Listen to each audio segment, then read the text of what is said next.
नमस्कार, सत आप सुन रहे हैं पंजाब केसरी नवोदय टाइम्स जगबानी टीवी। मैं हूं आपके साथ श्रमित और कोरोना टाइम्स में हम तमाम जाने माने डॉक्टर्स को अपने दर्शकों के साथ कनेक्ट कर रहे हैं ताकि उनके बहुत सारे डाउट, उनके सामने बहुत सारी बातों को लेकर जो है सही तस्वीर सामने आए। और आज हमने कनेक्ट किया है डॉक्टर प्रशांत सक्सेना है, टीबी और चेस्ट स्पेशलिस्ट हैं, रेस्पिरेटरी सिस्टम के एक्सपर्ट हैं और मैं हॉस्पिटल साकेत में अपनी सेवाएं दे रहे हैं हेड के तौर पर। डॉक्टर साहब, आपका बहुत बहुत स्वागत है। Thank you doctor. अभी भारत जो है वो किस स्टेज पर है, क्योंकि 46,000 और इस बीच जो है भी काफी है और इन्फेक्शन के केस है पिछले 1-2 दिन में या 3 दिन में आंकड़ा जो है बहुत जबरदस्त तरीके से राइज कर रहा है। देखिए, अगर हम देखें तो आपने भी देखा होगा and everybody is witnessing it कि पिछले 15 दिन के अंदर धीरे धीरे केसेस की जो बढ़ने की रफ्तार है काफ़ी तेज हुई है। पहले 500 केस होते थे एक दिन में, अब लगभग 2.5 से 2,000, कभी 3,000 तक भी, कल 2,500 केसेस टच हुए हैं। तो ये तो बिल्कुल क्लियर है कि अभी हमने पीक टच नहीं किया है। जो जो एक्सपेक्टेड है, जो कि एपिडेमोलॉजिकली अगर हम देखें, अगर हम ये मानते हैं कि कम्युनिटी ट्रांसमिशन हमने कंट्रोल कर लिया है और उतना ज़्यादा अभी हमारे कम्युनिटी में ये नहीं फैलेगा, तो मई एंड और जून के मिड तक ये पीक आने की संभावना है। सो एग्जैक्ट आइडिया हमें तभी होगा जबकि हम मई के एंड में या जून के फर्स्ट वीक में विटनेस करेंगे कि हमारी स्थिति क्या है। तब वो एक हमें दर्शाएगा कि हम पीक पे पहुंच गए या नहीं पहुंचे। अभी हम पीक पे नहीं पहुंचे जी, अच्छा, ये बात आपने क्लियर कर दिया कि अभी हम पीक पे नहीं पहुंचे हैं। तो जब हम पीक पे पहुंच जाएंगे उस हिसाब से क्या भारत, क्या हमारा देश तैयार है? बिल्कुल। देखिए, ये हम जानते हैं कि सरकार भी और सारी राज्य सरकारें भी, सब लोग इस समय सामान जुटाने में, वेंटिलेटर हुए या पर्सनल प्रोटेक्टिव इक्विपमेंट हुए, आईसीयूज बनाने में या फिर प्राइवेट हॉस्पिटल से सपोर्ट लेके, उनकी मदद लेके बेड्स बढ़ाने में, ये तो हम जानते हैं कि हमारे यहाँ इन चीज़ों की कमी है। We are not fully geared up to deal with the epidemic. हम इस प्रोपोर्शन की बीमारी को झेलने के लिए सक्षम नहीं थे, इसलिए ये सब प्रयास करे जा रहे हैं। बट जिस तरह से मुझे लगता है, जिस तरह से सब लोग जागरूक हो गए हैं, गवर्नमेंट्स बहुत सीरियसली ले रही हैं और पब्लिक भी बहुत ज़्यादा जागरूक है, तो अभी जो स्थिति है उसके लिए कंट्रोल करने के लिए हमारे पास पर्याप्त है, जैसा कि गवर्नमेंट ने अपना डेटा दिखाया है। बट पीक पे पहुंचेंगे, कितने लाखों केस होंगे, हजारों केसेस में ही हम रहेंगे, उसको डील करने के लिए अभी और प्रयासों की जरूरत है, जो कि आई एम श्योर कि सरकार कर पाएगी। जी डॉक्टर साहब, जो है उसमें डेटा कुछ ऐसा निकल आया कि 3900 के करीब इन्फेक्टेड केसेस रिपोर्ट हुए हैं और 195 जो है मौतें रिपोर्ट हुई हैं।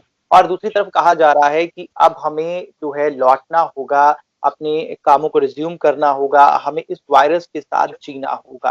तो कैसे पॉसिबल होगा जब इस हिसाब से, इस रेट से ये केसेस बढ़े? देखिए, एक चीज मैं बताना चाहूंगा कि जैसे कि कोरोना वायरस की बात हो रही है, 10 साल पहले करीब ये सार्स का एपिडेमिक हुआ था, जिसको कि स्वाइन फ्लू हम बोलते हैं। तो स्वाइन फ्लू का एपिडेमिक 10 साल पहले जब आए थे, तब भी इसी तरह की स्थिति हुई थी, हजारों मौतें हुई थी, लाखों लोग प्रभावित हुए थे। उसके बाद ग्रेजुअली हम लोगों ने उसको रिकवर किया और ये हर साल स्वाइन फ्लू के केसेस होते हैं, फ्लू के केसेस होते हैं, तो हम लोगों ने उसके साथ जीना सीखा है। बट ये थोड़ा सा डिफरेंट तरीके का वायरस है, क्योंकि ये पहली बार आया है, इसका एक्सपोजर पहली बार ह्यूमन बॉडी को हुआ है, हमारी ह्यूमन बॉडी को। हमारी बॉडी किस तरह से रिएक्ट कर रही है हमें मालूम नहीं, हमें इसकी मेडिसिन नहीं है, हमारे पास इसकी वैक्सीन नहीं है। क्योंकि बाकी जो मैंने बोला, स्वाइन फ्लू की वैक्सीन भी है, ट्रीटमेंट भी है, बट इसका तो ना तो ट्रीटमेंट है ना वैक्सीन है। तो हम लोगों को जीना सीखने का मतलब ये है कि हम लोगों को प्रिकॉशंस तो अब लेनी पड़ेंगी। अब ये तो मान लीजिए ये आ गया है, ये नहीं जाने वाला। इसके साथ हमें सोशल डिस्टेंसिंग, मास्क पहनना, हाथ धोना, hand hygiene, general hygiene, food, nutrition, इन सब चीज़ों का अब ध्यान रखना ही पड़ेगा, क्योंकि I don't think this is going to go, it is going to be within us, हमारे बीच में ही रहेगा और हमें प्रिकॉशन लेने पड़ेंगे। नहीं लेंगे तो हम ही ग्रस्त होंगे इससे और हम ही को दिक्कत होगी। प्रिकॉशंस बार बार, लॉकडाउन जो है अब मई तक चर्चाएं हो रही हैं कि लॉकडाउन से हमें निकलना होगा, और हम क्या उम्मीद करें कि ये जो रिलैक्सेशन 4 मई से स्टार्ट हुई है, आपने देखा होगा किस तरीके से सोशल डिस्टेंसिंग और शराब की दुकानों को लेकर जो है लोग कैसे भीड़-भाड़ जैसे मतलब अब पता नहीं क्या होने वाला है, कुछ मिलने वाला ही नहीं है, लोगों ने सारे रूल्स एंड रेगुलेशन को ताक पर रख दिया। तो मतलब करें हम आगे? देखिए, पब्लिक को सबसे पहली बात ये जानना बहुत ज़रूरी है कि ये स्वास्थ्य जो है उनका है। जी। सरकार आपकी हेल्प कर सकती है, हॉस्पिटल आपकी मदद कर सकते हैं, डॉक्टर्स आपकी मदद कर सकते हैं। लेकिन अगर आप बात नहीं मानेंगे, तो अल्टीमेटली आपको बीमारी होगी और आप ही सफ़र करेंगे। सफ़र और कोई नहीं करेगा। तो ये सोशल डिस्टेंसिंग ना मानना, मास्क ना पहनना, भीड़ें लगाना और राइड्स करना, बदतमीज़ी करना, पुलिस वालों पे पत्थर मारना, डॉक्टरों के साथ बदतमीज़ी करना, ये सब चीज़ें तुरंत हमें बंद कर देनी है और एक डिसिप्लिन तरीके से, जैसे कि हमने देखा है कि वेस्टर्न कल्चर है कि आप बहुत डिसिप्लिन तरीके से रहते हैं। हम लोगों को वो डिसिप्लिन इम्बाइब करने का अब समय आ गया है। अब बहुत समय हो गया कि हम लोग इनडिसिप्लिन रहते हैं।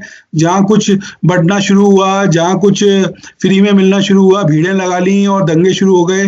जैसे कि कल देखा कि शराब की दुकान खुली, तो बिल्कुल ही असभ्य तरीके से आपने वहाँ पे बिल्कुल ही जाम लगा दिया। ये तो बहुत ही गलत है और मेरे को तो बड़ा देख के आश्चर्य हुआ कि इतने लोगों को एकदम से एक्सपोज़र होने की दिक्कत हो सकती थी कल। और पता नहीं कितने एक्सपोज हो गए होंगे क्योंकि इतने पास-पास थे लोग और कई लोग बिना मास्क के भी घूम रहे थे। तो ये तो आपका ह्यूमन बिहेवियर है, ये आपका डिसिप्लिन है, ये आपको सीखना पड़ेगा। और नहीं सीखेंगे तो सख्ती कर रही है, फिर पुलिस भी सख्ती करेगी, फिर वो भी जायज़ है। अगर आप पे वो लाठी डंडे बरसाते हैं, तो एक लेवल पे वो भी जायज़ हो जाते हैं, अगर आप उनकी बात नहीं मानेंगे। तो मेरा बस यही आग्रह है कि please follow the rules, follow the social distancing, mask पहनो, हाथ धो घर से निकलने के पहले, घर से निकलने के बाद, आने से घर में घुसने से पहले, प्लीज़ परफॉर्म हैंड हाइजीन। और गवर्नमेंट जो भी आपको बता रही है, हिदायतें दे रही है, ये मानिए क्योंकि ये सब एविडेंस बेस्ड प्रैक्टिस है। मतलब ऐसे ही कोई अपने मर्जी से नहीं बताता। ये सारे जो लिटरेचर हमें समझा रहा है, जो और देशों के एक्सपीरियंसेस हैं और देशों से जो हमने सीखा है, वो गवर्नमेंट आपको बताती है कि आपको ये पालन करना है, जिससे कि इसलिए हम लोग इतने केसेस कम कर पाए हैं। जहाँ सबसे ज़्यादा पॉपुलेशन वाली कंट्री है, वहाँ इतने कम केसेस इसलिए हो रहे हैं क्योंकि हमने लॉकडाउन में अच्छे से बिहेव किया, हमने सोशल डिस्टेंसिंग का पालन किया और मास्क पहने। अगर हम इसको ब्रेक करेंगे तो ये हालत बहुत गंभीर हो जाएगी और आप अमेरिका की हालत देख रहे हैं, क्या हो रही है। तो हम नहीं चाहते कि ऐसे हम कहीं भी वहाँ तक पहुँचे। जी। तो डॉक्टर फिर अगर यही हालात रहेंगे, तो फिर जो ऑरेंज ज़ोन है या ग्रीन ज़ोन है, उनको रेड ज़ोन में बदलते हुए वक़्त नहीं लगे? आपने बिल्कुल इम्पोर्टेंट बात करी है और बहुत ही चिंता का विषय है, क्योंकि जिस तरह से मैं एग्जांपल लेता हूँ Delhi being a red zone और दिल्ली में एकदम से सारी चीज़ें खोल दी गई। तो मेरा मानना ये है कि इसमें अब पब्लिक का बहुत बड़ा रोल है और अगर हम उस safe distancing, social distancing, mask और जनरल प्रिकॉशन का पालन नहीं करेंगे तो कोई भी ग्रीन जोन रेड जोन हो जाएगा। जी। और रेड जोन के ऊपर तो फायर है, रेड जोन के ऊपर तो फायर है।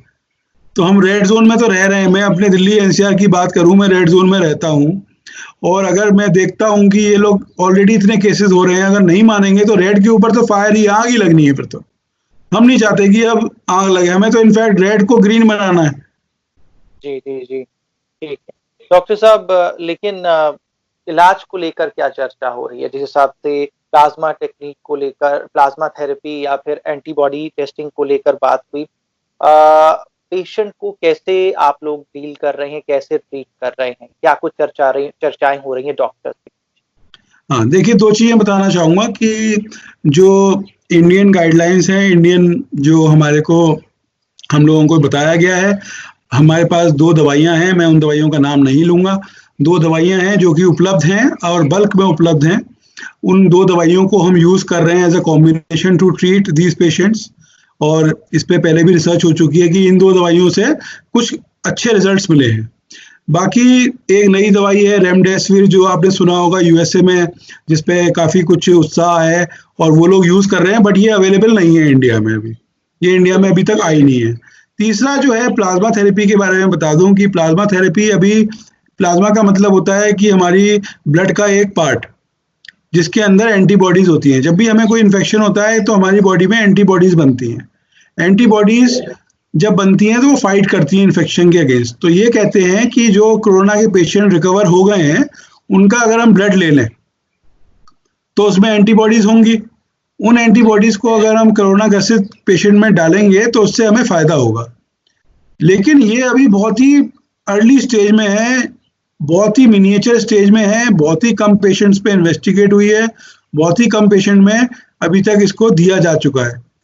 इसलिए अभी तक गवर्नमेंट ने इसको रिकमेंड नहीं किया है प्राइवेट हॉस्पिटल्स में वाइड स्प्रेड यूज के लिए। It is only for investigational therapy, अभी इसको हम रिकमेंड नहीं कर सकते। तो प्लाज्मा थेरेपी पे जो उत्साह है प्लीज अभी थाम के रखिए। हम सब लोग चाहते हैं कि इस पे अच्छे रिजल्ट आए, बट इनडिस्क्रिमिनेटली यूज नहीं करना है। मैंने तो पढ़ा था कि ये बेचे भी जा रहे हैं ब्लड, बट ये बहुत ही गलत है, क्योंकि ये ध्यान रखिए कि ये ब्लड प्रोडक्ट है। इसमें ब्लड की मैचिंग, क्रॉस मैचिंग, ब्लड से होने वाले दुष्प्रभाव सारे हैं। इसको कोई भी मार्केट में खरीद के अपने को नहीं लगा सकता। इसके लिए प्रॉपर लैब चाहिए जो कि टेस्ट करेगी कि वो जो खून है, जो आपको प्लाज्मा मिल रहा है, उसके अंदर कोई बीमारी तो नहीं है, उसके अंदर कोई और दिक्कत तो नहीं है जिससे कि आपको कोई और इन्फेक्शन तो नहीं हो जाए। इसलिए इसको बिल्कुल ब्लाइंडली नहीं लेना है। हॉस्पिटल के डॉक्टर के कहने के बाद ही और सब कुछ टेस्ट होने के बाद ही ले सकते हैं इसको। और फिलहाल तो ये इन्वेस्टिगेशनल थेरेपी है, इसको रिकमेंड नहीं किया जा रहा है किसी भी आईसीयू में। रिकवरी रेट जो है, रिकवरी रेट जिस हिसाब से केसेस बढ़ रहे हैं, रिकवरी रेट जो है काफी कम है। तो रिकवरी रेट को लेकर आप क्या कुछ खास पॉइंट्स बताएंगे कि जो सब चीजें उसमें हमें बल मिले? देखिए, पहली चीज तो मैं ये बताना चाहूंगा कि जो कि एक पॉजिटिव चीज है इंडियन कम्युनिटी की जो देखने को मिली है इस एपिडेमिक में, कि हमारी मोर्टेलिटी उतनी ज्यादा नहीं हुई है जिस हिसाब से केसेस हुए हैं। दूसरा, रिकवरी भी हो रही है क्योंकि मोर्टेलिटी कम है ऑब्वियसली, तो रिकवरी इज देयर।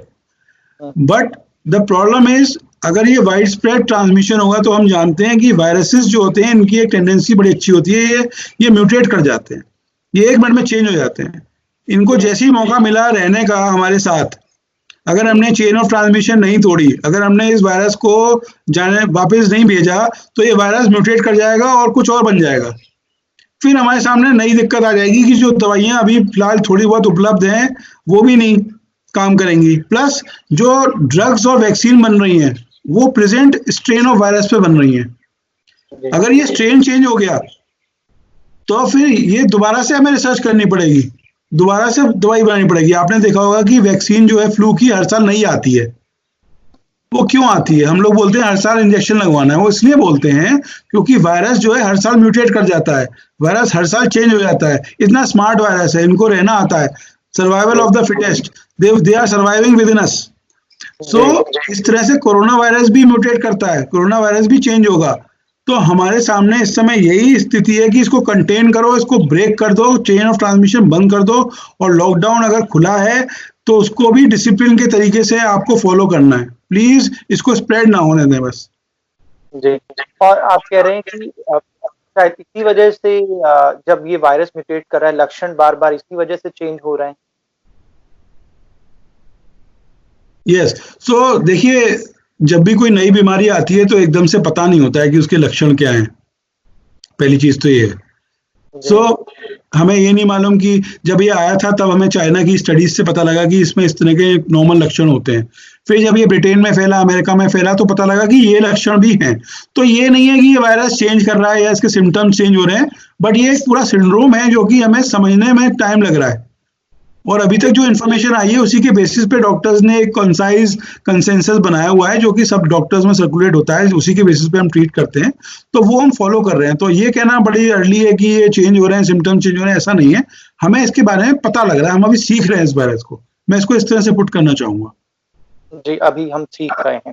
लेकिन वैक्सीन को लेकर जो उम्मीद HIV को लेकर या फिर डेंगू को लेकर अभी तक इतने सालों की रिसर्च के बाद भी किसी निष्कर्ष तक हम नहीं पहुंच पाए हैं, तो फिर यहाँ भी अगर वैक्सीन की ज्यादा उम्मीद ना करके सावधानियों की तरफ ज्यादा ध्यान दिया जाए। देखिए, जिस तरह का वायरस ये है, सिंगल स्ट्रैंडेड RNA वायरस बोलते हैं इनको, इनकी वैक्सीन बनाना कठिन नहीं है।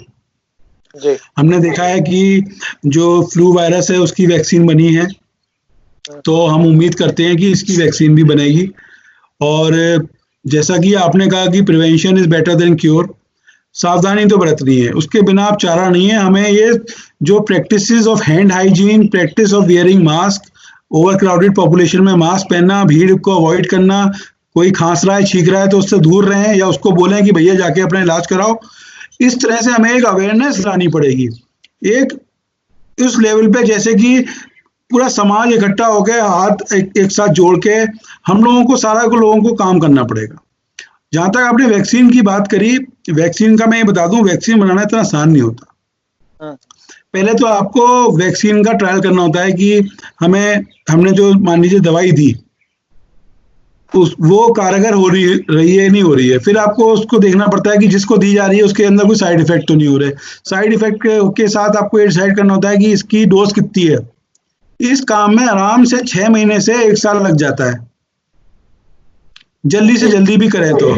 और फिर इसकी मार्केटिंग होती है, सर्विलेंस होती है, प्रोडक्शन होता है, तो ये काम होते होते साल भर लग जाता है। तो यही लोग बता रहे हैं कि क्योंकि ये काम जनवरी फरवरी से शुरू हो गया था कई देशों में, तो सितंबर अक्टूबर तक उम्मीद है कि हमें कुछ आशा की किरण जगेगी और कुछ वैक्सीन का पता लगेगा कि वैक्सीन आ सकती है। मतलब आपका कहना यह कि सोशल हैंड वॉश के जरिए ही हमें ये जंग लड़नी पड़ेगी। जी जी डॉक्टर साहब, जैसे और कई देश हैं, कई देशों ने इस लड़ाई में लॉकडाउन के जरिए फिर उसके बाद जो है जीत का दावा किया है, तो उन देशों में पॉपुलेशन जो है इतनी ज्यादा नहीं है। हमारे देश में पॉपुलेशन ज्यादा है, इसलिए ये चुनौती बन रहा है। हमारे देश में देखिए, ये मैं बिल्कुल आपसे सहमत हूँ कि we have a very huge population, plus we have so many states, we have different governments in different states, so it becomes very important that everybody joins together. सारे लोगों को इकट्ठा होकर काम करना है।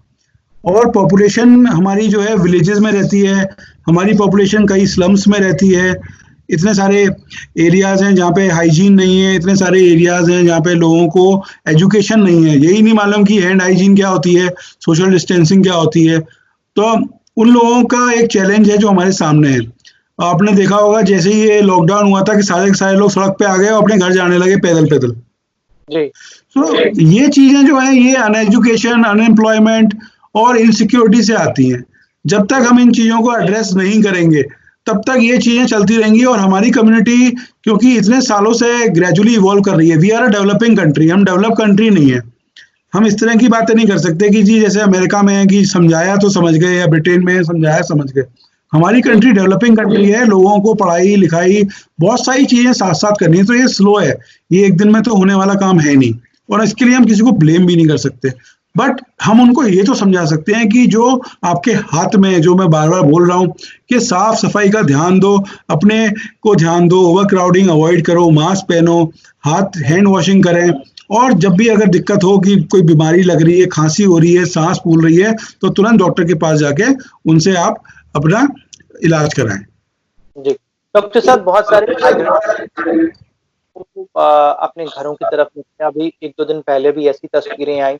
तो कम्युनिटी स्प्रेड जो बात होती है, क्या लगता है जैसे आप मई एंड या जून की स्टार्टिंग की बात कर रहे हैं, ये जब ज्यादा टेस्टिंग होगी तो वहां से बिल्कुल तस्वीर क्लियर होगी फिर जो इतनी सारी लेबर जो है माइग्रेट करके अपने अपने इलाकों में गई है।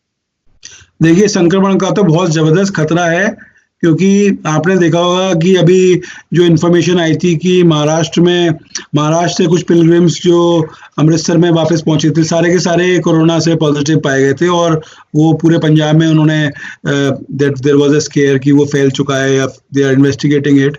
तो इस तरह से हमें, क्योंकि यहाँ से जो भी भेजा गया है उनकी कोई टेस्टिंग तो हुई नहीं है, और जब भी ये स्टेट में लैंड करेंगे तो स्टेट की रिस्पॉन्सिबिलिटी है कि वहाँ जैसे ही ये पहुंचे इनकी प्रॉपर जांच हो।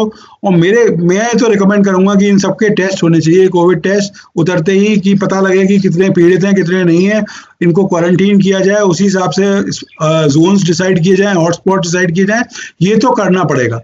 वरना तो ये एक महामारी बहुत भयानक तरीके से फैलेगी अगर ये प्रिकॉशंस नहीं लिए, क्योंकि 25 लाख पता नहीं 30 लाख इतने संख्या में लोग जा रहे हैं अपने स्टेट्स में वापस, डिफरेंट स्टेट्स में, तो it's a huge number.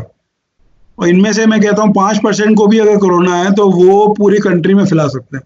So please मेरी तो रिक्वेस्ट ये है, आई थिंक गवर्नमेंट ने भी इस बात पे ध्यान दिया होगा कि हमें इन लोगों की टेस्टिंग जरूर करनी है और कहीं भी लैंड होने से पहले इनको इन्वेस्टिगेट करना है या क्वारंटीन करना है। जी डॉक्टर साहब, इसमें बहुत सी चिंताजनक बातों पे हमने डिस्कशन किया। हम ये चाहते हैं कि जाते जाते हम प्रोग्राम को कंक्लूड करें एक पॉजिटिव संदेश के साथ कि शुरू से लेकर जब ये पैंडेमिक शुरू हुआ और अब तक की स्टेज को देखते हुए जैसे जैसे अब हम नॉर्मल होने की बात कर रहे हैं, प्रिकॉशंस लेने की बात कर रहे हैं, अब हमें जो है किस पॉजिटिव संदेश के साथ इस प्रोग्राम को आप कंक्लूड करें? देखिए, मैं यही कहना चाहता हूं कि हम लोगों ने बहुत अच्छे से लड़ाई करी है। आप देख लीजिए कि पूरे संसार में इंडिया का नाम इसीलिए हो रहा है क्योंकि हम लोगों ने इसको कंटेन कर पा रहे हैं और हमारी जनसंख्या को देखते हुए हमारे केसेस बहुत कम हुए हैं। और आगे भी उम्मीद है कि अगर हम लॉकडाउन का नियमों का, हैंड हाइजीन का, सोशल डिस्टेंसिंग का और बताए हुए गवर्नमेंट के उपायों का अगर ठीक से हम लोग पालन करेंगे तो हम जरूरी इसको जीत पाएंगे, हम होंगे कामयाब। इसके साथ मैं आपको ये बताना चाहता हूं कि दुनिया की कोई ताकत नहीं है कि हम इससे ना जीत पाए। बहुत बहुत शुक्रिया। इसके साथ हम कंक्लूड कर डॉक्टर सक्सेना, शुक्रिया हमारे साथ जुड़ने।